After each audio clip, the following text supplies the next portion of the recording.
점심시간에 뭐하냐? 자야지. 야 그러지 말고 이거 한번 들어봐. 아 뭔데? 지금 당장 라디오를 켜봐. 나른한 오후 깨울 시사 토크쇼. 모두가 즐길 수 있고 함께하는 시간. 유쾌하고도 신나는 시사 토크쇼. 오태훈의 시사본부. 네, KBS 라디오 오태훈의 시사본부 2부 문을 열었습니다. 청취자 여러분들의 참여 기다리고 있습니다. 샵 9730 우물정 9730번으로 의견 보내주시면 되고요. 짧은 문자 50원, 긴 문자 100원. 어플리케이션 콩은 무료로 이용하실 수 있습니다. 팟캐스트와 콩 KBS 홈페이지를 통해서 시사본부 다시 들으실 수 있고 유튜브에서 일라디오 시사본부 이렇게 검색하시면 영상으로도 확인하실 수 있습니다. 매주 화요일 현안 둘러싼 여야 의원들의 가감없는 설전이 있는 정치화투 시작하겠습니다. 더불어민주당 김성환 의원 나오셨습니다. 어서 오세요. 네, 안녕하세요. 김성환입니다. 네, 그리고 바른미래당 최이배 의원 자리하셨습니다. 어서 오십시오. 예, 최이배입니다. 네. 메리 크리스마스입니다. 여기 예, 트리가 딱 보이니까. 크리스마스 이브네요. 그러네요. 네. 예전에는 크리스마스 이브 그러면 정말 밖이 막 시끌벅적하고 시끌벅적하고. 막 했었는데 요즘은 좀 그런 분위기는 좀 많이 좀 준 것 같아요. 그런데다가 눈도 안 와서요. 눈도 안 와요. 맞아요. 서울에 눈 닿은 눈이 안 왔어요. 네. 아직. 예. 미세먼지가 좀 있고 그래서. 화이트 크리스마스 못 본 지가 한 5년 됐다며요? 아, 그런가요? 그렇군요. 예. 자, 본격적으로 좀 국회 상황부터 좀 짚어보도록 하겠습니다. 여쭐 내용들이 많습니다. 4+1 협의체에서 선거법 또 검찰개혁법 개정안 협상 타결됐고 국회 본회의에 상정이 됐습니다. 네. 그리고 어제 밤부터 본회의에서 자유한국당 필리버스터 개시됐고 민주당 그리고 바른미래당에서도 필리버스터 들어오시는 것으로 알고 있어요. 예, 저희 당의 지상욱 의원님이 신청하셨더라고요. 예. 이 본회의에서 언제쯤 이게 처리가 되고 어떻게 결과가 되는지에 대해서 좀 두 분 의견 좀 듣도록 하겠습니다. 김성환 의원님께서 먼저 좀 말씀해 주시죠. 네, 이번 임시회기가 크리스마스 날인 25일까지가 임시회 회기거든요. 네. 그리고 저희 당이 임시회 회기가 확정되자마자 다음 임시회를 12월 26일자로 소집을 해놨습니다. 네. 그래서 그 다음 임시회죠. 그러니까 26일부터 개회되는 임시회의 첫 본회의가 열리면 그 필리버스터는 회기가 종료되면 이제 중단되지 않습니까? 네. 그리고 그 다음 회기에는 토론 없이 표결 처리하게 되어 있기 때문에 그 다음 임시회가 열리면 곧바로 표결 처리될 거라고 보여지는데 현재까지 4+1 공조 협의체가 특별한 변동이 없기 때문에 네. 대략 한 250에서 260석 사이 정도로 안정적 과반수로 150. 250이라고 하셨어요. 그러네요. 150. 네. 죄송합니다. 150석에서 160석 사이 정도의 의원님들이 찬성 표결을 해서 무난하게 처리될 거라고 판단됩니다. 그러니까 26일 날 선거법이 처리될 수 있다. 네. 이렇게 전망하시고 최이배 의원님. 예. 이번에 석패율제 빠졌고요. 예. 이중 등록제 얘기 같은 것들이 있었는데 이것들 빠지게 됐고. 그렇죠. 그리고 이제 비례대표 수가 기존에 225대 75였는데 이번에 153대 47로 지금 현행과 같아져 버렸어요. 253대. 253대. 예. 헷갈리네요, 막. 이게 어떻게 된 건가요? 이제 한번 역사를 한번 훑어볼게요. 예. 이게 연동형 비례대표제를 왜 도입하자고 했냐. 그러니까 네. 결국 민심 그대로의 그 정당 지지율을 국회 의석수에 배정을 하자. 그래서 300석 의석수 중에 어떤 정당이 30% 정당 지지를 얻으면 90석을 얻는 것이 그게 민심 그대로 국회를 만드는 것 아니냐라는 네. 취지였죠. 근데 이제 처음에 작년 이맘때입니다. 12월 15일 날 한국당 포함해서 5당 원내대표가 합의문을 작성을 했습니다. 연동형 비례대표 도입에 대해서 적극적으로 그때 검토한다는. 손학규 대표가 9일간 단식하셨었죠. 10일간 단식하고 이정미 대표도 그렇죠. 단식을 하셨죠.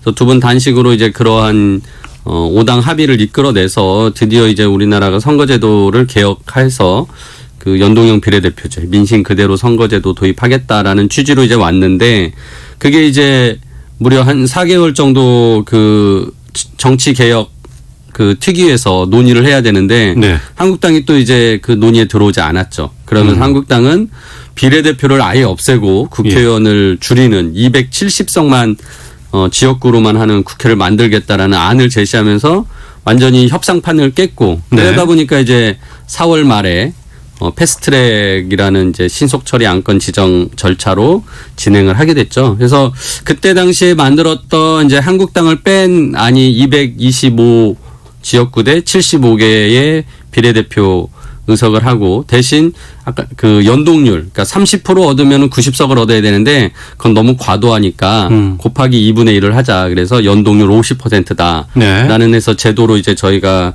4월 달에 패스트트랙 합의안을 이끌어내고 뭐 그거를 이제 지정을 해놓고 그때 그 난리를 치지 않았습니까 국회에서. 근데 솔직히 그때도 그런 걸 통해서 결국 한국당이 협상 테이블에 다시 나오게 하는 거다라는 얘기를 계속 했었고 한국당이 진짜 들어오기를 희망을 했었습니다. 근데 그러려면은 이제 한국당이 요구하는 게 비례 의석수를 좀 줄이는 거였습니다. 그래서 네. 그때 당시에 그러면은 225대 75 대신에 240대 60 정도까지는 하면은 한국당이 들어오지 않겠냐. 뭐 이제 이런 얘기를 해가면서 계속 협상을 하려고 시도를 했는데 결국 그 협상이 안 됐고요. 네. 결국에 와서 지금 이제 253대 47이 됐는데 현행하고 똑같이 결국은 비례대표 의석수를 하나도 늘리지 못했죠. 근데 이 부분은 좀 부끄럽게도 이게 이제 현역 국회의원들이 자신들의 어떤 지역구를 지키기 위한 노력의 결과물입니다. 네. 참 정말 이 선거제도 개혁하는 게 정말 어렵다는 거 이번에 절실히 다시 한번 느꼈고요. 그런 부분은 굉장히 아쉽지만 그나마 연동형 비례대표제라는 어떤 형식을 도입을 했다라는 것에 대해서 나름 큰 한 발을 디뎠다라고 평가를 하고 앞으로 계속 더 보완해 나가고 개선해 나가는 노력을 하면은 정말 민심 그대로의 선거 제도가 만들어지지 않겠냐 생각을 합니다. 네.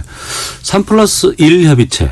그러니까 민주당을 제외한 야당에서 석패율제를 포기하겠다는 선언이 나왔어요. 발표가 예. 나왔습니다. 여기에 대해서는 민주당에서는 그걸 계속 요구를 했던 거 아니겠어요?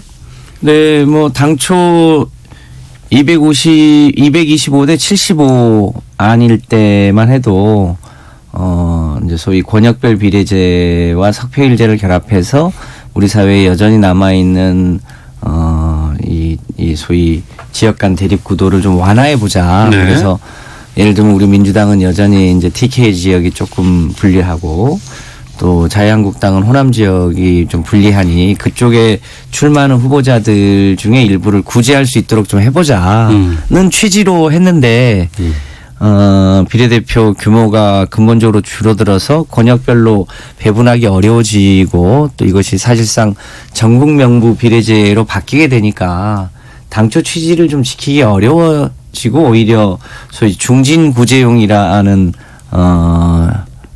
이제 다른 폐해가 나타나면서 네. 당초 취지를 살리기 어려우면 석패율 제도에 대해서는 좀 재고해 봐야 되지 않겠냐는 취지의 얘기를 이제 4+1의 다른 단체나 정당에 제안을 했는데 다행히 또 그 부분이 반영이 돼서 네. 이번에 합의안을 도출하게 된 것 같습니다. 석패율제 자체는 여러 가지 그 제도가 갖고 있는 또 장점이 있는데 이번에 이제 도입이 안 된 만큼 또 다음에는 이 제도를 어떻게 해야 될지는 좀 더 깊이 검토를 해봐야 되지 않나 이렇게 생각을 합니다. 그러면 여기서 두 분께 좀 질문을 드려볼게요.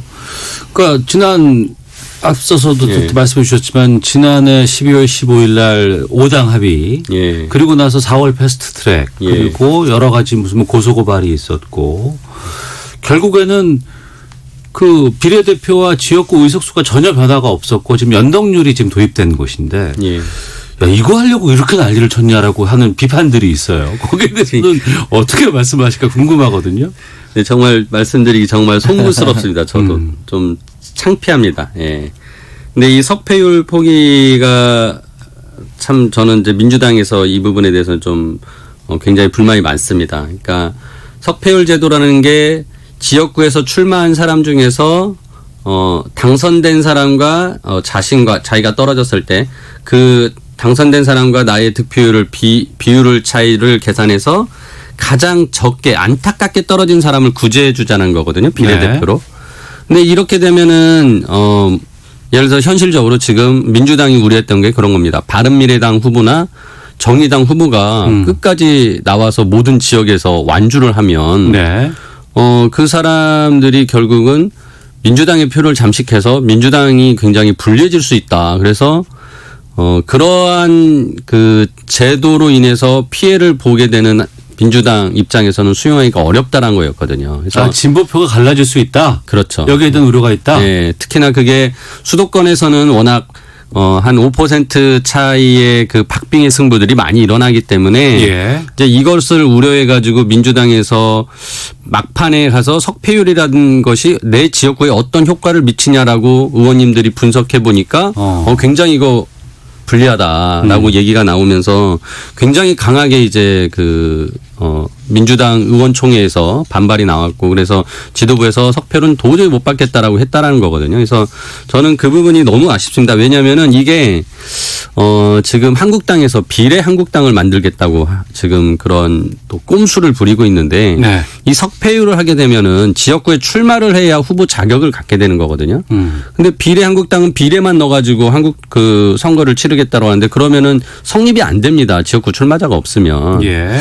그래서 저는 이게 석패율이라는 제도가 나름의 이런 제도를 악용하는 것을 또 보완하는 또 그런 대책이 되는 것이었는데 민주당에서 이 부분에 대해서 끝까지 반대해서 결국은 바른미래당을 포함한 나머지 야 3당이 포기하게 됐거든요. 그래서 이 부분은 이후에라도 진짜 제도를 추가적으로 더 개선할 때는 반드시 좀 도입하는 게 필요하다. 그리고 저는 석패율을 중진 구제용이라고 민주당이 프레임을 걸고 이름을 만들어내서 공격을 했는데 솔직히 이 석패율은 각 당에서 어떻게 정하기 나름입니다. 자기가 어떤 후보를 당에서 만들어낼지. 그래서 중진용으로 안 만들어낼 수도 있고 솔직히 중진용으로 만들어내면은 그 당은 굉장히 비난받고 지지를 못 받겠죠. 국민들의 선택에 있어서. 그래서 저는 민주당이 그런 프레임 전쟁을 또 벌여서 굉장히 석패율을 안 좋은 제도처럼 만들어 놓은 것도 굉장히 이후에 안 좋은 악영향을 미칠 것 같아서 좀 우려가 됩니다. 여기에 대해서 김성원 의원님. 그 석패율제에 대한 평가는 조금 더 분석을 해볼 필요가 있다고 보여집니다. 다만 석패율제 문제하고 소위 이제 준연동제의 범위를 정하는 거하고 그래서 자유한국당이 최근에 이제 비례 한국당을 만들겠다고 하는 건데 이 두 제도는 성격이 좀 다른 거죠. 연동되어 있는 문제하고는 좀 다릅니다. 이제 이 한국당은 소위 연동형을 통해서 얻을 수 있는 의석은 별도로 챙기고 지역구 의석은 또 지역구대로 챙기겠다고 하는 일종의 그야말로 전형적 꼼수거든요. 그러니까 민심을 반영하되 지역구에서 반영되지 않는 민심을 비례 형태로 구제하자고 하는 취지잖아요. 그런데 지역은 지역구대로 당선을 시키고 지역에서 충분히 반영됐음에도 불구하고 이제 일종의 비례 한국당이라고 하는 위성정당을 만들어서 또 거기서 의석을 확보하겠다고 하는 것이니까 이 연동형 비례제도 자체를 사실은 이제 무력화시키는 거죠. 그러니까 이건 또 석패율하고 성격 자체가 다른 건데 이 부분은 이제 기왕에 아직 뭐 확정되지 않았습니다만 어떻게 소위 민심 그대로를 의석에 반영할 수 있게 할 거냐. 그것에 대한 일종의 제도적인 부족함이나 이런 건 또 어떻게 보완할 거냐. 는 건 이제 별도로 좀 고민이 필요해 보이고요. 말씀하신 대로 석패율 제도는 그 제도가 갖고 있는 긍정성도 있기 때문에 아쉽습니다만 그 전국적으로 도입하기보다는 한두 곳 정도에서 시범적으로 도입을 해보는 것도 괜찮았겠다라고 이제 보여집니다. 근데 요 부분도 이제 또 역사가 평가를 하고 또 다음 21대 국회에서 또 제도를 어떻게 만들지에 대한 고민을 해볼 텐데요. 그때 가서 좀 판단해 보면 되지 않을까 싶습니다. 알겠습니다. 지금 국회 상황에 묻혀서 잘 부각이 안 되고는 있습니다만 중요한 선거법에 담긴 내용 가운데 선거 연령이 하향 조정된다면서요? 예. 18세로 만 18세? 네. 그럼 지금부터 2살이 주는 건가요? 지금 한 살이죠. 19세죠. 아, 19세니까 네, 네, 한 한 살이 줄게 되는데 그러면 이거는 만약에 통과가 된다 그러면은 내년 4월 이번 총선에서부터 21대 총선부터 반영이 되는 것이고요. 예, 그렇죠. 그렇죠. 네. 굉장히 큰 변화입니다.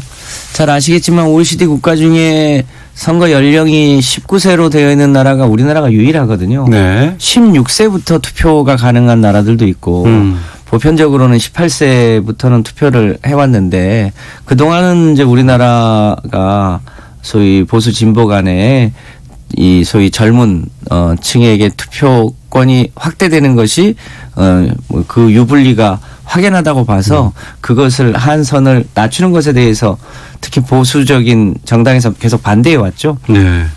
세계적인 추세로 보면 지금 최근에 핀란드는 30대 여성 총리가 나오고 있는 상황이잖아요. 근데 이런 데가 가능한 이유는 굉장히 어린 학생 때부터 정당에 가입하고 민주주의 훈련을 하고 일찌감치 투표에 참여하는 그런 과정이 있었기 때문에 가능한 일이거든요. 네. 그런 면에서 우리도 이제 이 분야에서는 이제 진일보할 수 있게 됐다는 점에서 의미가 있다고 하겠습니다. 예, 뭐 말씀하신 거 다 뭐 저도 공감하는 내용이고, 그러니까 우리가 18세로 이번에 낮췄는데 또 이제 그 청소년 단체들이나 또 이제 그런 곳에서는 16세까지 낮추자는 주장을 합니다. 그래서 특히나 우리가 이제 교육감 선거를 하는 경우에는 그 교육감의 그 교육 정책이 결국은 당사자인 중고등학생들한테 직접 다 그 와닿는 것이거든요. 그래서 우리도 투표권을 달라. 우리가 우리 교육 정책을 결정하는 교육감을 뽑을 권리가 왜 없냐. 그래서 이제 16세부터 해서 고등학교 1학년부터는 이제 투표권을 달라라는 그런 주장도 하고 있거든요. 저는 뭐 그런 부분까지도 이제 우리가 점점 이번 기회에 확대해 나가면 좋겠다라는 생각을 하고요. 예. 아무튼 보다 많은 국민들이 투표에 참여할 수 있는 기회를 연다라는 것은 굉장히 민주주의의 발전에 중요한 또 한 발 내딛는 것이라고 생각하고요. 우리 18세 이제 처음으로 투표권을 가지는 청년들이 진짜 다음 21대 총선에 4월 15일인가요? 꼭 나와서 투표를 하셨으면 좋겠습니다. 예. 앞서서 지금 필리버스터는 내일까지 아마 계속 회기가 있기 때문에 진행이 될 것 같고 26일 날 선거법 처리 가능하다고 전망을 해 주셨어요. 예. 그러면 남은 것이 공수처법, 검경수사권 조정안 그리고 유치원 3법과 같은 민생 법안들이 또 포함이 되어 있는데 이 법안들 다 처리하려면 어느 정도의 시간 필요할까요? 어떻게 전망하세요? 대략 지금은 3일 정도 필리버스터를 보장하는 걸로 구상을 하고 있는데 예. 이 최대 변수 중에 하나가 의원들은 이제 돌아가면서 발언하거나 혹은 본회의장을 지키면 되는데 네. 의장단은 계속 그 자리를 24시간 지켜야 되거든요. 국회의장단이 필리버스터가 진행되는 순간에 계속 자리에 앉아 있어야 되는군요. 그렇습니다. 그런데 의장단의 체력 등을 고려해 볼 때 대략 한 이틀 정도 하는 게 적절하지 않겠냐는 예. 의견도 있고 해서 이틀씩 잡더라도 임시회 이제 소집 기한이 있어서 결국은 한 3일 단위로 쪼개질 텐데요. 그걸 네. 감안해 보면 1월 10일 혹은 1월 15일 전후까지 가지 않을까 그렇게 예상을 합니다. 그 시점이 대략 총리 인준 투표하고 공직자 사퇴 시간 마감 네. 시점하고 되게 맞물려서 그때까지 마무리되면 본격적으로 이제 총선 국면으로 넘어가게 되지 않을까 그렇게 예상이 됩니다. 지금 어제부터 이제 문희상 의원님, 예. 의장님하고 그다음에 주승용 부의장 두 분이 이제 번갈아면서 봤고요. 이주영 부의장이 있지 않습니까? 예, 한국당의 이주영 부의장님은 지금 사회를 보지 않겠다. 아. 필리버스터 사회 보지 않겠다 거부를 하고 계셔서 안 예. 올라오고 계십니다. 그러니까 결국은 이 세 분이 좀 보셔야 좀 더 체력 안배나 이런 것이 될 텐데 지금 두 분이 4시간씩 번갈아 가면서 보고 계시니까 굉장히 체력적인 소모가 크고 특히나 이제 또 문희상 의장님은 이제 혈압 문제도 있으셔서 병원도 갔다 오시지 않았습니까? 그래서 그런 부분 때문에 현실적으로 너무 긴 필리버스터를 보장할 수는 없을 것 같다라는 생각이 들고요. 저는 이제 아마 선거법 필리버스터가 이제 25일 날 크리스마스 날로 끝나고 26일 선거법 표결을 하고 공수처를 상정하면 또 공수처 필리버스터를 하고 그게 이제 언제 끝날지는 모르겠습니다. 지금 뭐 예상키로는 뭐 30일 월요일 정도가 되지 않을까 또 예상을 하는데요. 네. 주말까지 끝내야겠죠. 그래서 예를 들어서 뭐 30일 날 필리버스터를 그러니까 29일 날 일요일 밤으로 마치고 30일 예를 들어서 회기를 열어가지고 그 표결을 하게 되면 이제 마지막에 이제 남은 게 검찰개혁법 두 가지거든요. 네. 그게 형사소송법과 검찰청법입니다. 근데 이 두 가지는 제가 보기에는 한국당이 그리 반대하는 그런 내용은 또 아니었거든요. 이제 검찰과 경찰의 수사권 조정 문제인데 예, 예. 이 부분에 대해서까지 과연 필리버스터를 할까라는 의심은 들고요. 그래서 만일 그걸 하지 않는다면 그런 그 두 가지 법과 남 뭐 유치원 3법 그리고 민생 법안들 쌓여 있는 게 한 200개 넘게 있거든요. 이제 그거 같이 해서 뭐 12월 말 안에 한국당도 해결하고 1월 1일부터는 좀 새 출발하면 어떨까? 네. 예, 그런 생각을 좀 기대를 해봅니다. 예. 알겠습니다. 저는 그 기대처럼 안 될 거라고는 생각합니다만 그렇게 됐으면 좋겠습니다. 그렇죠. 예. 아마 국민들도 원할 겁니다. 게다가 지금 추미애 법무부 장관 후보자의 인사청문회도 30일 예정돼 있는 것으로 알고 있고 또 이제 정세균 국무총리 후보자 인사청문회는 인준까지 받아야 되는 상황이라서 거기에 대한 내용들은 저희가 뉴스 듣고 와서 계속해서 좀 두 분과 말씀 나누도록 하겠습니다. 선거법 개정안이 국회 본회의에 상정되자 여야 의원들이 무제한 토론을 이어가고 있습니다. 한국당 권성동 의원에 이어 현재 민주당 최인호 의원이 발언을 하고 있습니다. 하명 수사와 선거개입 의혹을 수사하는 검찰이 오늘 울산지방경찰청과 울산 남부경찰서 등을 압수수색해 선거개입 혐의를 뒷받침할 단서를 추적하고 있습니다. 문재인 대통령이 오늘 오후 중국 청두에서 아베 신조 일본 총리와 회담을 합니다. 청와대는 이번 정상회담을 통해 양국 간 대화의 모멘텀을 유지하고 한일 관계 개선의 계기를 마련할 수 있기를 기대한다고 밝혔습니다. 리커창 중국 국무원 총리는 한중일 비즈니스 서밋에 참석해 중국, 한국, 일본 3국은 자유무역을 함께 수호하고 FTA를 가속화해야 한다고 말했습니다. 2015년 박근혜 정부가 체결한 한일 위안부 문제 합의가 헌법에 어긋나는지 오는 27일 결론이 내려집니다. 헌재 판단에 따라 외교적 파장이 있을 것으로 예상됩니다. 지금까지 헤드라인 뉴스 정한나였습니다. 이어서 기상청의 송소진 씨 연결합니다.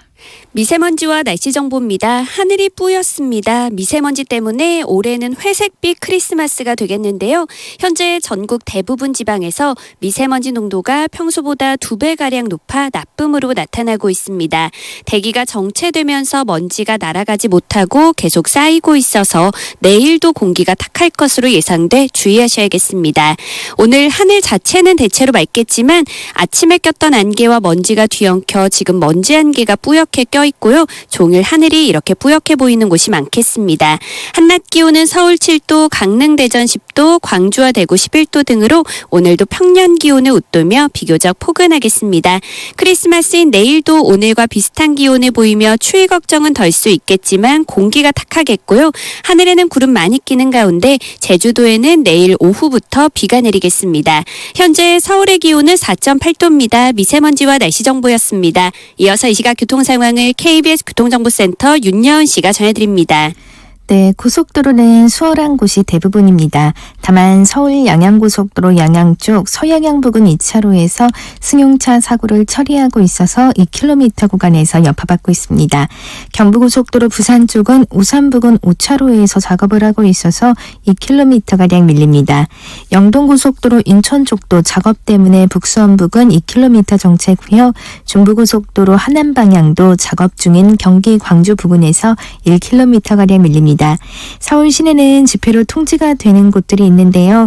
여의도 의사당대로 여의도 지하차도에서 국회 앞 삼거리 방면이 전면 통제되고 있으니까 우회하셔야겠고요. 도심 세종대로는 세종대로 사거리에서 광화문 삼거리 방향 교보빌딩 앞 하위 4개 차로가 부분 통제되고 있으니까 운행에 참고하시기 바랍니다. KBS 교통정보센터였습니다.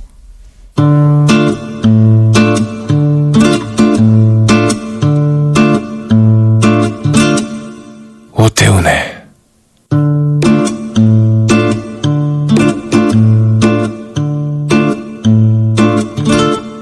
시사본부. 네, 정치와 투 더불어민주당 김성환 의원, 바른미래당 최입의 의원과 함께하고 있습니다. 청취자 의견 좀 소개해드리고 계속 말씀 나누겠습니다. 9079님, 우리도 어릴 때부터 입시교육뿐 아니라 정치교육도 이루어져야 합니다. 다른 직업 하다가 정치인 되는 것이 아니라 생애 첫 직업이 정치인인 사람이 많이 생겨서 국회가 많이 젊어지도록 해야 합니다. 라고 의견 주셨고요. 6394님, 과감한 선거제 개혁을 기대했는데 아쉽습니다. 이번에 확실히 깨달은 것은 선거제 개편은 국회의원 손에만 맡기면 안 된다는 것인데요. 선관위 등 다른 기관이 결정하면 안 될까요? 이렇게 의견 주셨고, 정순호님은 고3 학생 학부모로서 선거 연령 낮추는 거 반대합니다. 같은 친구인데 생일에 따라서 누구는 투표하고 안 하고 할 텐데 학교 현장까지 정치판 될까 걱정입니다. 라는 의견도 학부모의 입장으로 좀 보내주신 것 같습니다. 자, 지금 앞서서 잠깐 말씀드렸습니다만 인사청문회 한 번씩 좀 얘기 나누고 다음 주제로 가겠습니다. 지금 추미애 후보자의 인사청문회가 30일 예정돼 있고 그리고 정세균 국무총리 후보자는 인준을 받아야 되는 상황이라서 아마 1월로 지금 넘어갈 것 같습니다. 그럼 여기서도 지금 이 4+1 협의체가 가동이 되는 건지에 대해서 궁금하거든요. 최 의원께서. 그건 이제 별개의 문제고요. 지금 어제 법사위가 이제 열려서 인사청문회 이제 계획을 하는 것을 이제 채택을 하는 안건을 의결해야 되는데 어제 이제 못 열렸습니다. 근데 그 이유가 법무부 장관 건인가요? 예, 법무부 장관 추미애 장관 후보에 대해서 이제 청문회 하기 위해서 증인을 한국당이 또 16분인가를 또 이제 채택해야겠다라고 주장을 했고 그 중에 상당수가 울산 사건과 관련된 김기현 전 시장에 대한 그 문제에 관련된 사람들을 증인으로 채택하겠다고 요구를 했습니다. 그러니까 법사위 자유한국당 입장에서요. 예. 당연히 뭐 그 부분은 뭐 너무 또 정쟁을 하려는 의도가 뻔하기 때문에 뭐 민주당은 당연히 받아들일 수 없다라는 입장이어서 결국 어제 법사위를 열리지 못했고요. 오늘 오후 4시에 다시 열겠다고 지금 저한 메시지는 왔습니다. 제가 이제 법사위원이니까 메시지는 받고 있는데 과연 뭐 그게 다시 열릴까 싶은 생각입니다. 그래서 어떻게 보면은 추미애 장관 후보자에 대해서는 청문회도 열리지 않고 임명될 가능성도 있지 않을까. 지금 현재 국회 상황에서 한국당과 민주당 간사 간에 증인에 대해서 합의하고 청문회를 열겠다라는 것이 쉽지 않은 문제인 것 같습니다. 그래서 뭐 물론 이제 저희 당 입장에서는 두 당이 좀 합의 어떻게든지 해서 청문회를 꼭 열어야 된다라는 입장이긴 한데 뭐 지금 두 당의 대치가 굉장히 심각합니다. 네, 김성환 의원님. 이 청문회장은 국민을 대신한 국회의 검증의 장이기도 하고 특히 야당은 정부의 여러 가지 흠집을 낼 수 있는 굉장히 중요한 장이기 때문에 아마 제 예감으로는 열릴 것이라고 판단됩니다. 이제 남는 문제는 총리에 대한 청문회와 인준 문제인데 변수는 이제 총리가 인준을 받을 수 있느냐, 그 시점은 언제냐에 따라서 공직자 사퇴 시점하고 맞물려 있기 때문에 이낙연 총리가 후임 총리에게 공직자 사퇴 시점 이전에 총리 자리를 이제 후임 총리에게 넘겨줄 수 있느냐, 이 문제가 남아 있습니다. 그러면 이낙연 총리가 지역구 출마를 할 수 있을지 없을지. 이제 비례대표는 3월 8일까지인가 그렇거든요. 그러니까 그 지역구 출마 여부가 이제 거기 가서 쟁점으로 붙어 있습니다. 그래서 저희 당은 가급적 공직자 사퇴 시점 이전에 청문회와 인준까지를 마무리할 수 있도록 하고, 저희가 그런 점에서 이 패스트트랙 공조했던 세력분들 포함해서 야당 다른 이제 자유한국당 등에도 충분하게 잘 설명드려서 안정적으로 인사청문회가 마무리될 수 있도록 그렇게 노력할 예정입니다. 알겠습니다.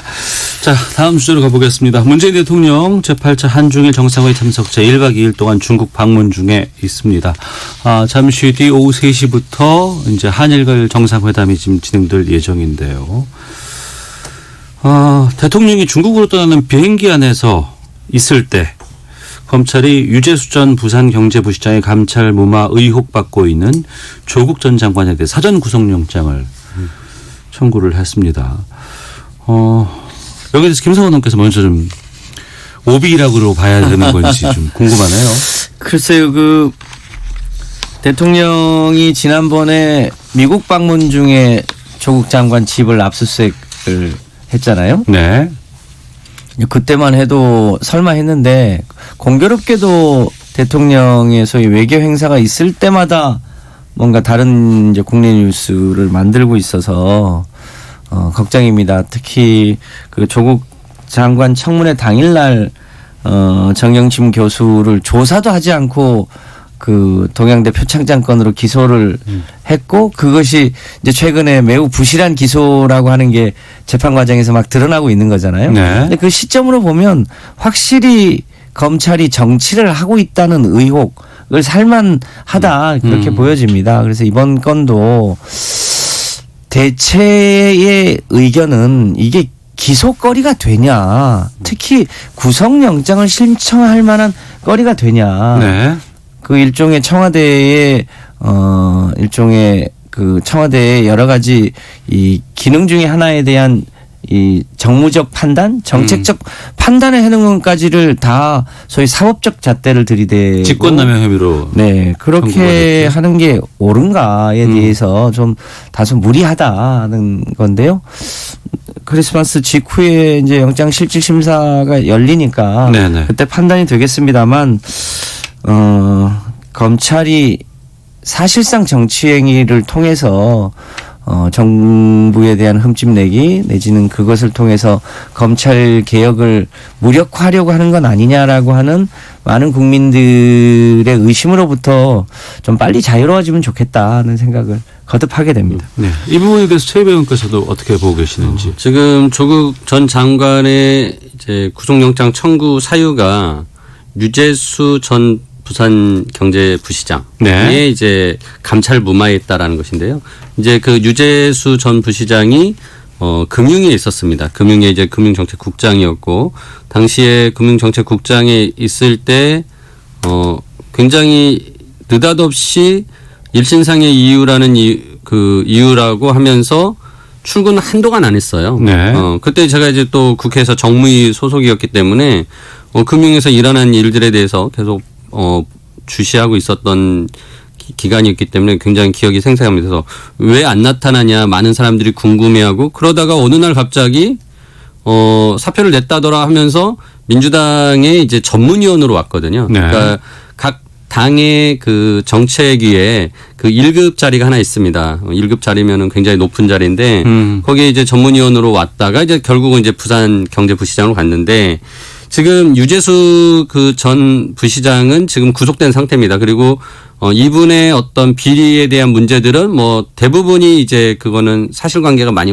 확인이 됐고 누구도 여기에 대해서 토를 달지는 않습니다. 네. 그러면 청와대에서 과연 이 내용들을 알고 감찰을 했을 때 문제라고 생각을 했는데 감찰을 무마한 것이냐 그리고 그게 무마가 됐다면 누구의 결정이었냐라는 것이고 지금은 당시에 민정수석이었던 조국 전 장관이 결국 수사를 감찰을 중단시킨 것 아니냐라는 의심을 받고 있는 거거든요. 그런데 저는 여러 가지 정황상 충분하게 의심할 수 있는 사안입니다. 그리고 검찰에서 지금 박형철 전 반부패 비서관을 이제 불러서 조사를 했는데 지금 언론에 의하면은 조국 장관이 여기저기서 전화를 받고 감찰을 무마했다고 했다라는 얘기까지 나왔거든요. 예. 그리고 또 이 중간에 지금 또 그 특감반원이 또 결국은 이제 운명을 달리하지 않았습니까? 그러니까 여러 그런 정황을 봤을 때 굉장히 지금 청와대 민정실 내에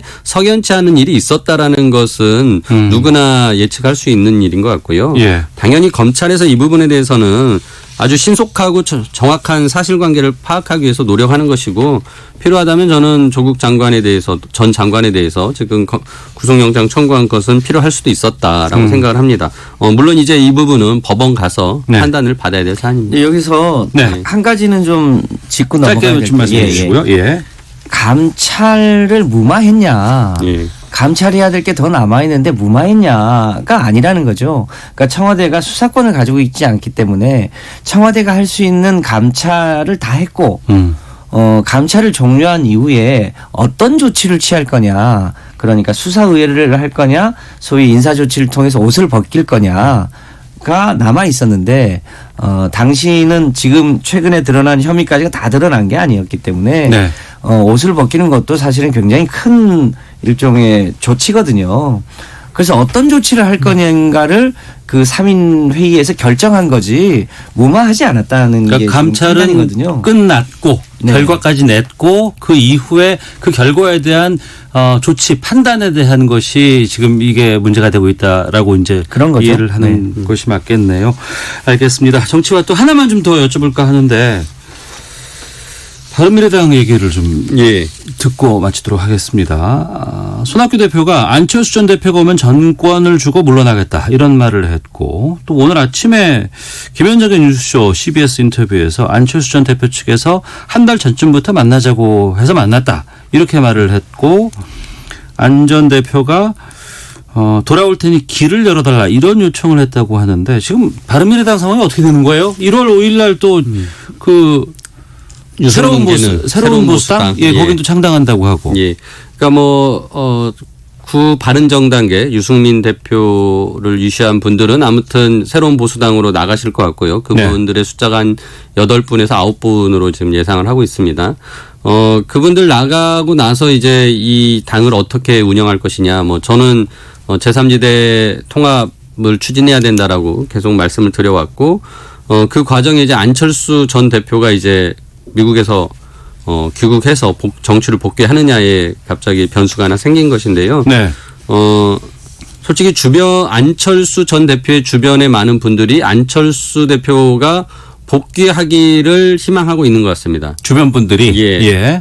안 전 대표가 그 부분에 대해서는 지금 명확하게 본인의 의사를 밝히지 않았고 주변의 전언에 의하면 지금 오늘부터 해서 크리스마스 전후로 뭔가 메시지가 나올 것이다라고 예상을 한다고 얘기를 합니다. 그래서 저는 이번 주까지 지켜보면은 안 전 대표가 복귀할지 말지에 대한 결론이 나오지 않을까 예상을 하고요. 예. 아무튼 안 전 대표가 돌아오게 되면 아무튼 이 국민의당부터 이 바른미래당까지 만드는 과정에 가장 헌신한 분이기 때문에 뭔가 이 당에 와서 역할을 하고 싶어 하는 건 인지상정이다. 그리고 그 역할에 대해서는 이제 여기 계신 분들과 같이 한번 논의해서 좋은 또 역할을 할 수 있게 해드려야 되지 않나 생각을 합니다. 네. 총선이 내년 4월 15일이고 그동안은 선거구 획정 때문에 좀 걱정을 많이 했었는데 지금 같이 이게 지금과 동일한 지역구 의석수이기 때문에 선거구 획정은 따로 의미가 없는 거 아니에요? 늘어나는 지역이 일부 있기 때문에 네. 그것에 맞춰서 또 통합하는 지역도 다시 또 조정이 필요한가요? 네, 3개 정도를 세 군데가 늘어나고 분구가 되고 또 3개는 통합을 해야 되는 상황이라 큰 변화는 아닌 듯합니다. 네, 그런 상황에서 지금 보수 대통합이라든가 또 지금 이 중도 통합 또 제3지대 이 부분이 어떻게 전개가 돼서 내년 총선 어떻게 당명들이 쭉 올라갈지에 대해서는 지금 고민이 되나요? 1m가 넘는 당명들이 나올 수 있다는 지금 그런 얘기도 나오고 있는 것 같은데 계속해서 좀 말씀 나중에 또 나눠보도록 하겠습니다. 자, 정치마트는 여기까지 듣도록 하겠습니다. 더불어민주당 김성환 의원, 바른미래당 최이배 의원 두 분과 함께했습니다. 두 분 오늘 말씀 고맙습니다. 예, 감사합니다. 감사합니다.